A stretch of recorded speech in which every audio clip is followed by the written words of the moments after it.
Yes, sir. The next speaker is Mr. Patrick Wood, and his topic is roadblock checkpoints.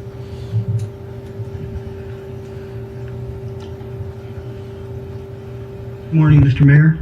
I'm a member of the Texas Motorcycle Rights Association, and I'd like to, first of all, say, congratulations on your endeavors and standing up for what you've believed in your court cases and stuff and so forth, and to the city council members as well.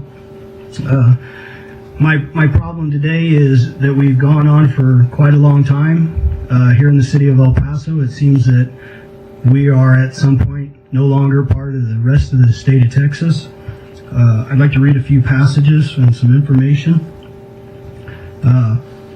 In the U.S. Supreme Court, as we know, Miranda versus Arizona, which the police are trained to quote to the citizens by memory.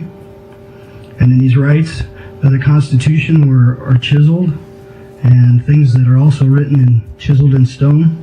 Where the rights secured by the Constitution are involved, there are no rulemaking or legislation which would abrogate them. We have a problem in this city that I think, and as the other gentleman said about illiteracy, this goes to a lot of things that people don't know about the rights of the citizens of the United States. That first and foremost, the law in this country starts out with the Constitution. The Fourth Amendment of the Constitution grants you the right against unreasonable searches and seizures. Roadblock checkpoints, while I'm not against them, my problem that I have is the legislation and the supplement that you've all been given, and this is just a small portion of what we've compiled.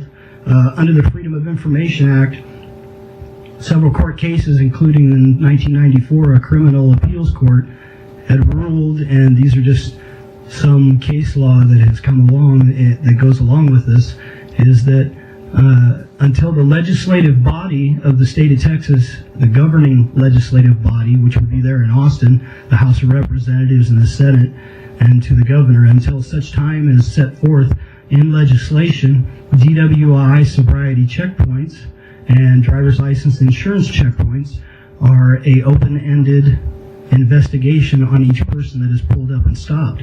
There is no probable cause issued.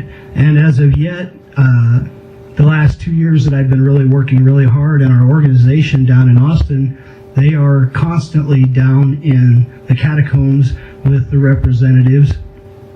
Our organization goes every odd year. 2011 was our last year that we were down there. And we go down, there's about 3,000 bikers that march on the Capitol. And we do go see our state representatives. The ones that are elected from El Paso, we do go and see them, and we do go and talk to them. And forever in a day, I can call up on my organization down in Austin, and they'll tell you, no, no, no, no, no. This is not something that should be allowed. It's an infringement of our rights. Little by little, for the benefit of the greater good, I do see that, yes, these do serve a purpose and a point. But until such time as the state legislation passes this is a violation of our constitutional rights under the Fourth Amendment. Also, there's a small section and a footnote that comes from Higbee versus the state of Texas.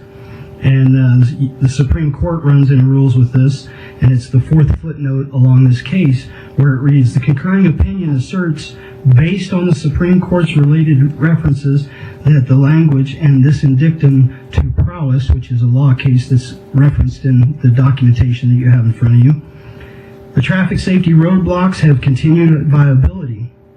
Emphasis added, though, is the fallacy of this argument, is that the dictum has only been elevated to procedural promotions and in limited number of cases, and is in no circumstances has the Supreme Court ever used the words nor condoned the creation of traffic safety roadblocks.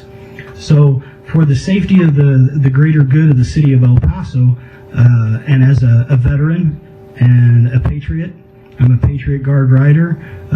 We serve the city The motorcycling community serves the city greatly. We raise anywhere from $20,000 to $40,000 a year at Christmas time, and we raise over 5,000 toys that benefit kids without it. But we are first and foremost citizens of the law, and we no longer want to be victims of it. And the city of El Paso, I believe Ms. Wilson made a statement on News Channel Extra when I made the first call in that night.